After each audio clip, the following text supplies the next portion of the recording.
Section 1. You will hear a conversation between a clerk from a moving company and a woman who wants to relocate to the United States. First, you have some time to look at questions 1 to 6.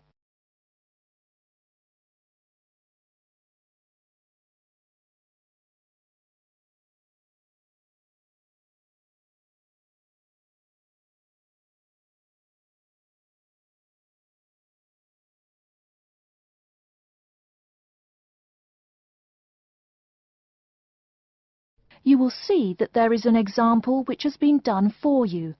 On this occasion only, the conversation relating to this will be played first. Good morning, ma'am, and welcome to Australia's moving experience. How can I help you? Well, I hope you can help me. I'm so up in the air right now.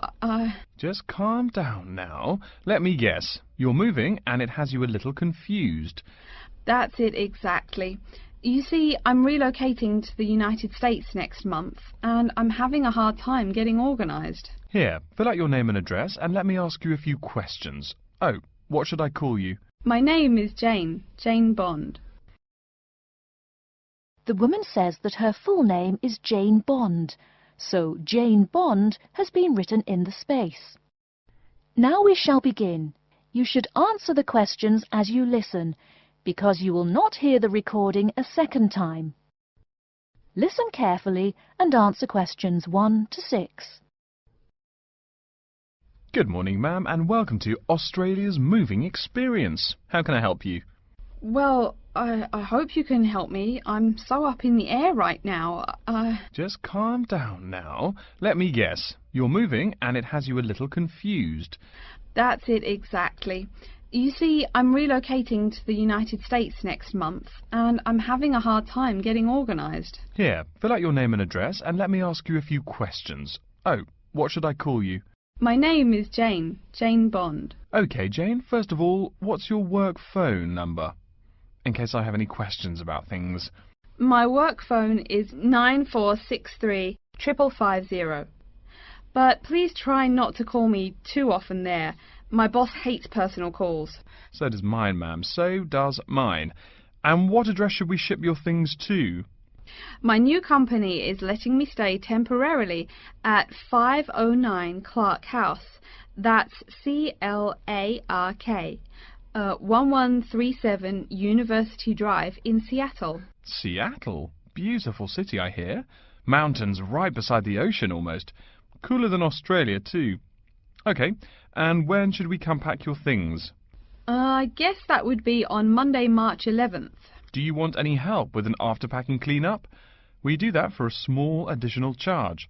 Yes, that would be helpful. I promised the landlord I'd give her the keys back by 5 p.m. on Thursday the 14th. Great. We'll just schedule the clean-up for that day. That way, the place will smell clean and there'll be no dust. Well, you do think of everything. Oh, how much is this going to cost? Here is a list of our basic prices. Oh dear, this seems rather expensive. Yes, ma'am, but you're paying for the best. We're careful and we're fast. Like we say, the only thing we break are speed records getting you moved. Well, maybe that's so. Oh, I nearly forgot to tell you. I don't want my furniture shipped with me. I won't be looking for an apartment till after I arrive in America. Would it be possible to put my furniture in storage here for a month, then have it sent along later? Of course, we do that all the time. A couple of other things. Here at A Moving Experience, we try to pack your things logically. We don't just throw stuff in boxes. Before you hear the rest of the conversation, you have some time to look at questions 7 to 10.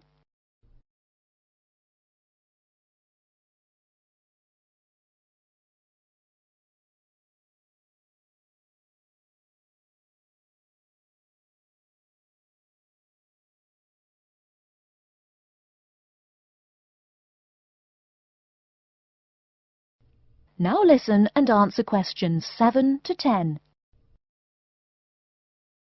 Do you have any special requests?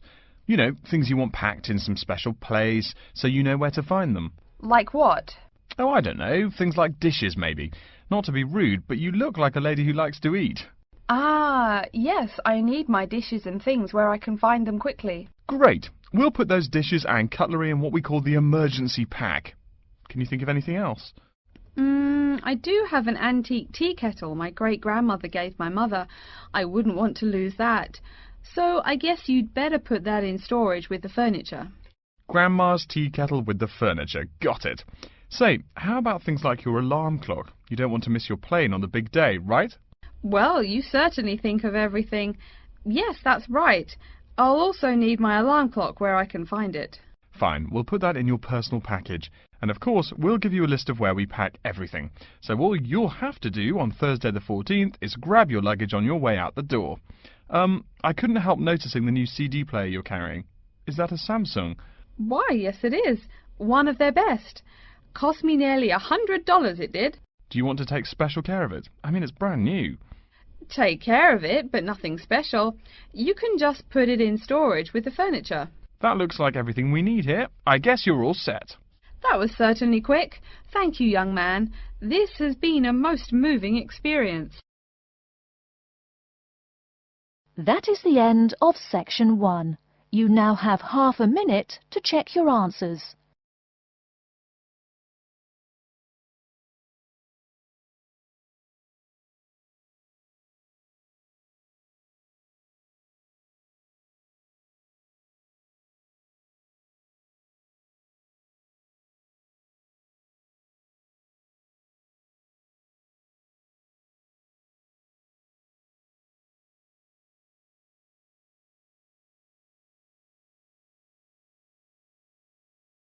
Now turn to section 2.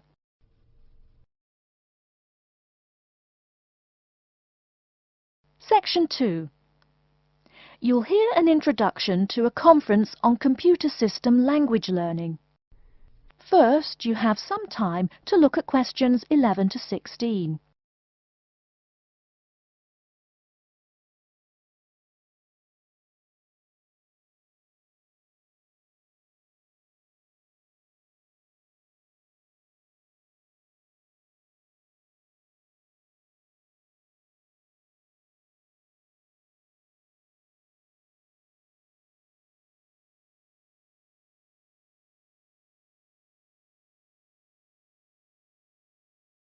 Now, listen carefully and answer questions 11 to 16.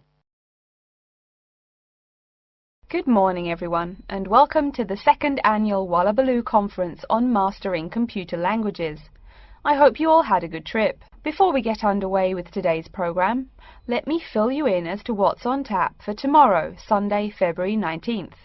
At 9 a.m., right here in the main hall, we'll be hearing a lecture from Dr. John Smith about computer as teacher.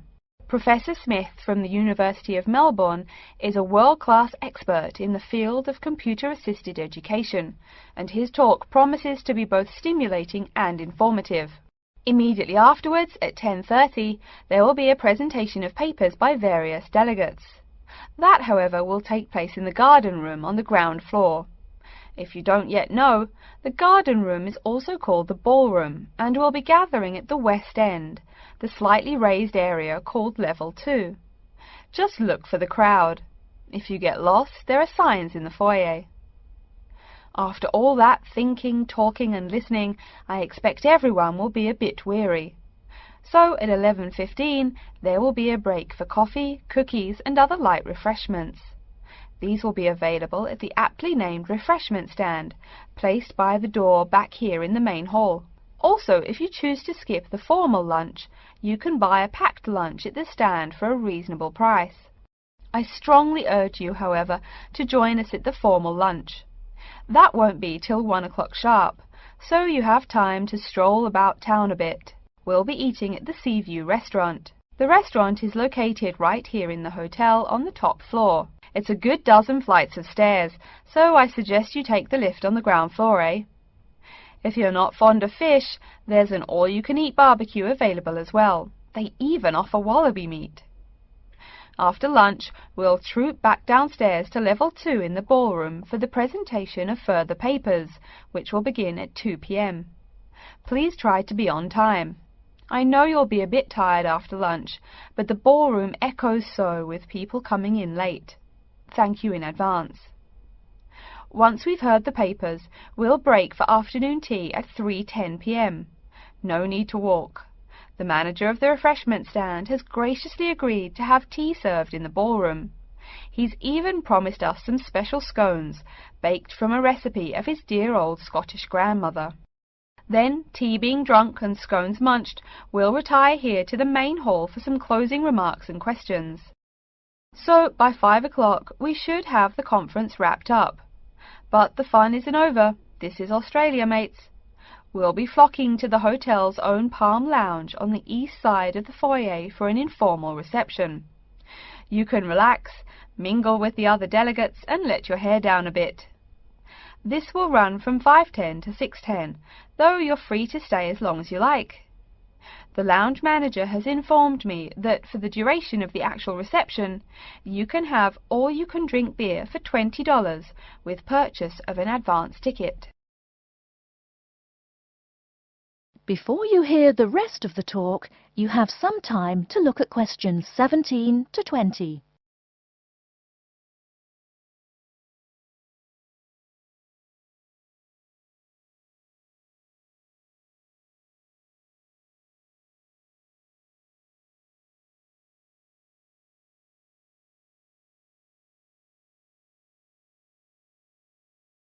Now listen and answer questions 17 to 20.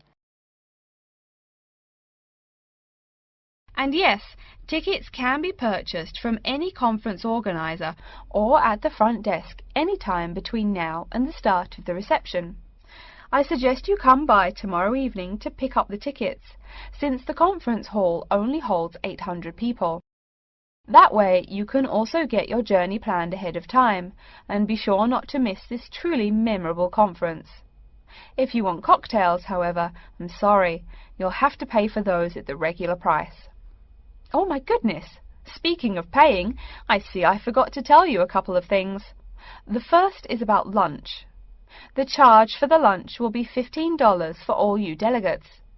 If you have guests with you, the cost is $25 for the general public and $6.50 for children under the age of 10. That's $15 each, not total for everyone. Another item is about the lunch menu. I very much urge you to try the fish. I mean, look at the restaurant's name, the Sea View. As the name suggests, it is a famous seafood restaurant. The chef is a Basque from Spain, and he really gets quite put out when people ignore his fish specialities for burgers or barbecue. If fish isn't your thing, though, try the steak. He makes an exquisite filet mignon topped with blue cheese and mushrooms. Finally, if you'd like to buy a ticket, you can have both lunch and unlimited beer for $35. I should have mentioned that earlier, but I am a bit forgetful. Maybe I should avoid the beer after the conference, eh? Well, I've said my bit. Are there any questions? That is the end of section 2. You now have half a minute to check your answers.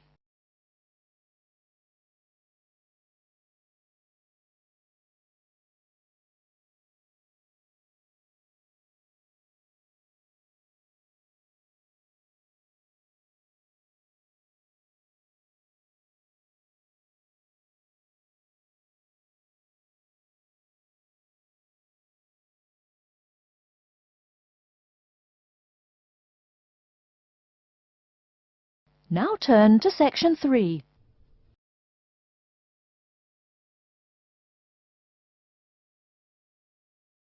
Section 3.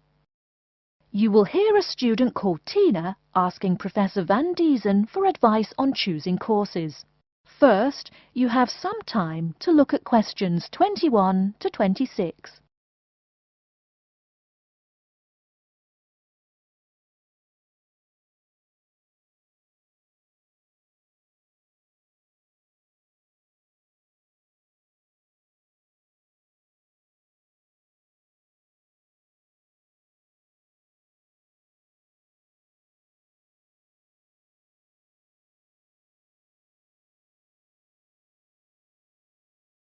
Now listen carefully and answer questions 21 to 26. Hello, are you Professor Van Diesen? Yes, I am. And who might you be? Oh, sorry, my name is Tina. I'm a freshman here. They told me I should ask you for advice in choosing courses. Well, that's part of what I'm here for. Please come in and sit down. Now, what are your questions? I almost don't know. Everything is so confusing. Like, what is a specialized course? Oh, easy. A specialized course is one that is compulsory, meaning it's a requirement for your major, and regular, so you can't place out by taking a proficiency exam. That sounds pretty strict. Then what are all these general courses? I seem to have to take so many. Nothing to be alarmed over. These are courses open to all students and not directly related to your major. The university offers these general courses to choose so that you can become more well-rounded individuals. For example, I see you're a microbiology major, so it might be a good idea to take some literature or history courses so that you can know something besides all science. You mean these courses are like for fun? That might be one way to look at it, but don't tell the literature professor such a thing. Think of a general course as the opposite of a specified course. A specified course is one that pertains directly to your major. So, can I take any microbiology course I want? Let's see. Oh, those courses used to be open to microbiology students only. The good thing is now it's open to students on a flexible schedule, so it's not only for full-time students. So the answer is yes, if you have the instructor's permission. May I ask you why you chose microbiology? Well, I also like plain old biology too. You know, full-size animals. I might even become a veterinarian. Could I take some biology classes? Well, they are open to full-time students only, which I believe is what you are. I don't know how a freshman would get along with microbiology, though. I mean, most of the students presently looking into it are from off-campus. Off-campus? Yes, you know, people who use it in their work at hospitals, laboratories, even a police detective. Why did you choose microbiology, if I may ask? I don't think you quite answered that. Well, eventually I want to be a doctor. At least my dad tells me so. If I may say so, young lady, you seem a little uncertain. Still, I think that might be a good idea for a career. Of course, if you're thinking about being either a doctor or a vet, you should take some medical science classes before you even think of applying to med school. Great! What should I take? There is one small problem. The new medical sciences building is under construction, so there are no experimental facilities available until next year.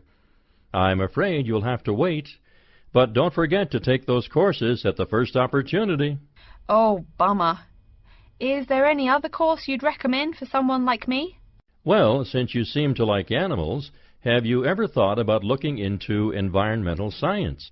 No, I never really thought about it before. Is it worthwhile? Quite. In fact, it's the fastest growing subject on this campus. Before you hear the rest of the talk, you have some time to look at questions 27 to 30.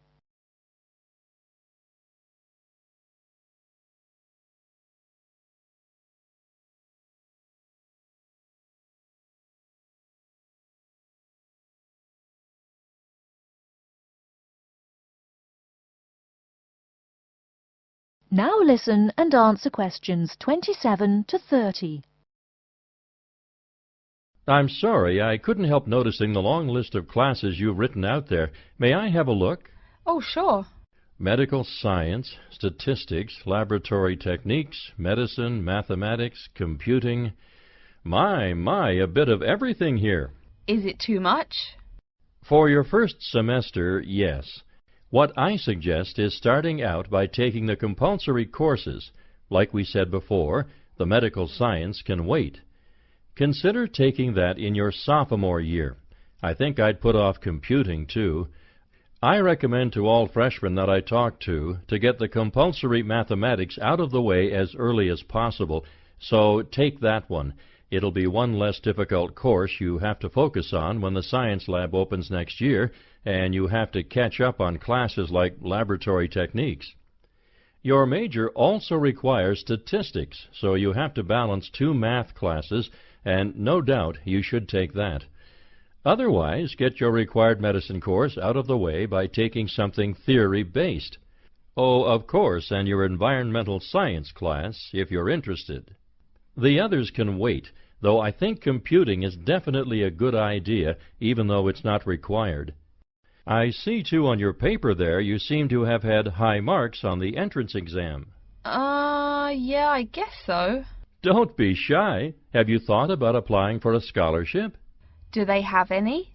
I mean, my dad is always complaining about how much money it costs him. In your department there are actually 3 full scholarships available. They cover tuition and provide $1,500 cash. $1,500 cash? Party! Please, miss, the money is intended more as a textbook allowance, not party money. If you promise to behave, I'll show you how to apply.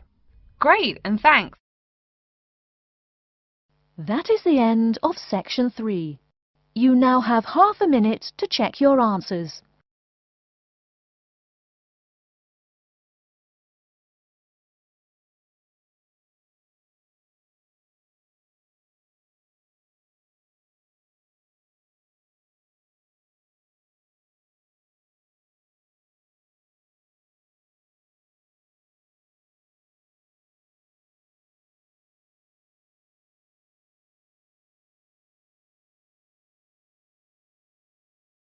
Now turn to section 4.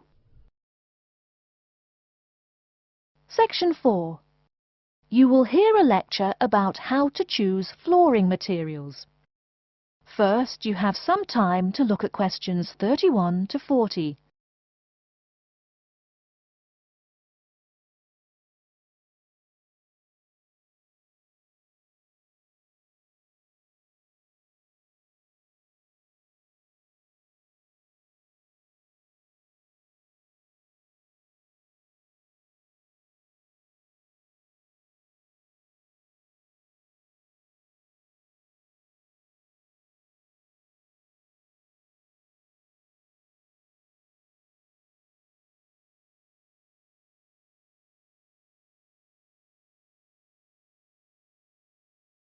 Now listen carefully and answer questions 31 to 40. We've been talking about choosing building materials in the last week. Now, a great many factors influence the choice of building materials. You can't make a house of cards, right? And people who live in glass houses and all that. Anyhow, today I'd like to say a few words about flooring. Some artificial materials can be used, like plastic for instance, which offer mixed blessings when used as a flooring surface. On the one hand, plastic is cheaper than nearly any other alternative, short of bare ground. Plastic also does not warp like wood. On the other hand, the best that can be said about plastic is that it looks like wood or stone. However, it cannot replace the real materials. As I have mentioned, I'm fixing up a new house. The decorator my wife hired told me plastic does a great job of looking exactly like plastic. Besides, it scratches easily, fades or discolors, and starts cracking within a year or two. So, if you're fitting out a sleazy hotel or plan to live in a trailer park, go with the plastic. Really though, for all intents and purposes, this leaves us with wood or stone as choices for flooring. Stone and wood are alike in at least one respect. Both go through processing before they can be put to use. Since few of us cut our own lumber or quarry our own stone, this is not perhaps a pressing concern. Still, do-it-yourselfers would do well to remember to buy only properly seasoned wood. Unseasoned wood warps, and a warped floor quickly becomes firewood, and its owner quickly becomes poorer. Likewise, except for dull-hued materials like slate or sandstone, most stone floors are polished before installation. The choice goes well beyond just wood or stone. Each type requires many further considerations.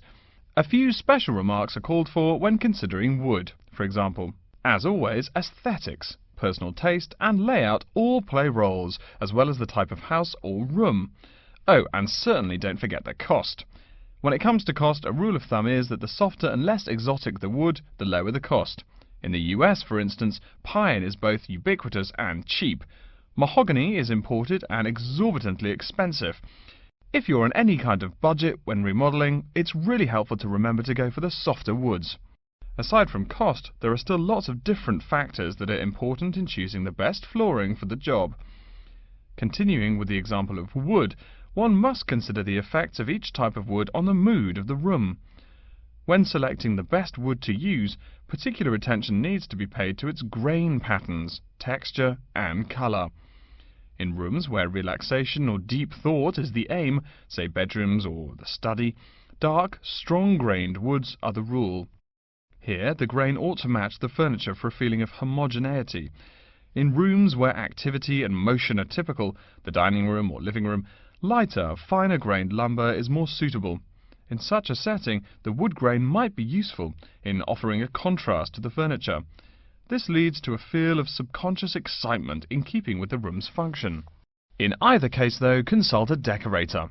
It is a decorator's job to know what materials to use to fit the function of the room.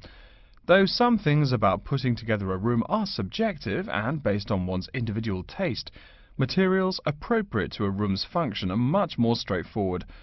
A decorator takes the needs of the customer and uses a mathematical formula rather than subjective words. Since feelings vary from person to person, verbal descriptions of wood types tend to be ambiguous. You want the wood you select, not something approximate. And if you do decide to do it yourself, remember that all wood must be treated with preservatives to enhance its appearance and preserve its natural beauty. In the case of stone, or quarry tile, as flat-cut flooring stone is properly called, a new set of considerations must be weighed up. Simple colour aside, the degree of reflection must be kept in mind. This is called the reflectance rate, which is expressed in a number between 0.0 and 1.0, depending on the amount of light it reflects. At one end of the scale is polished silver. At a rating of 1.0, this shiny surface reflects nearly all of the light directed at it. Numbers closer to 0 describe materials that absorb more light. Moving down the scale a bit, we see that plastic that has been painted white has a rate of 0.8, which makes sense.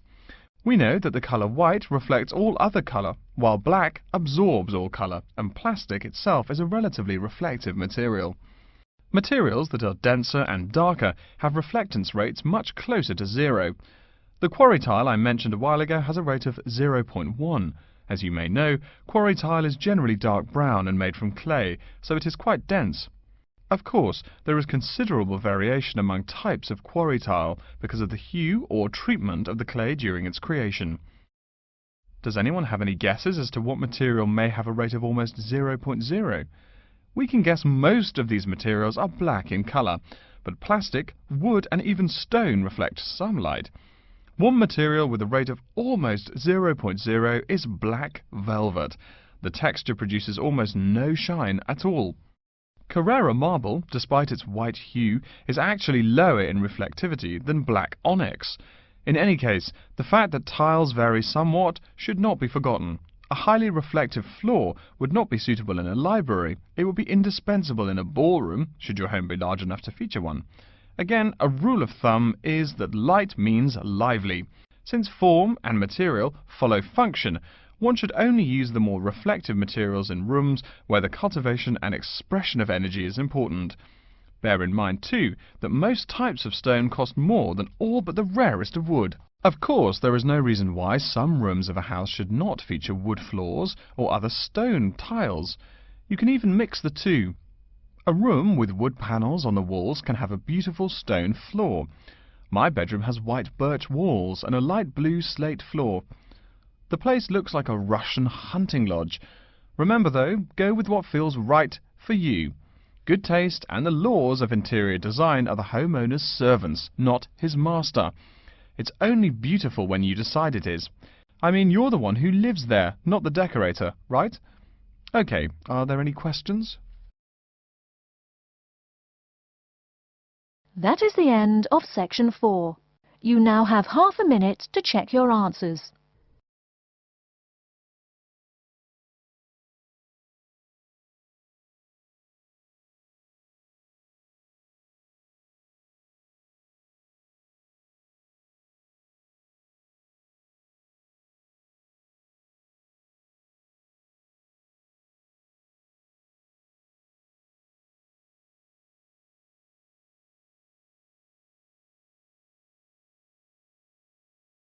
That is the end of the listening test.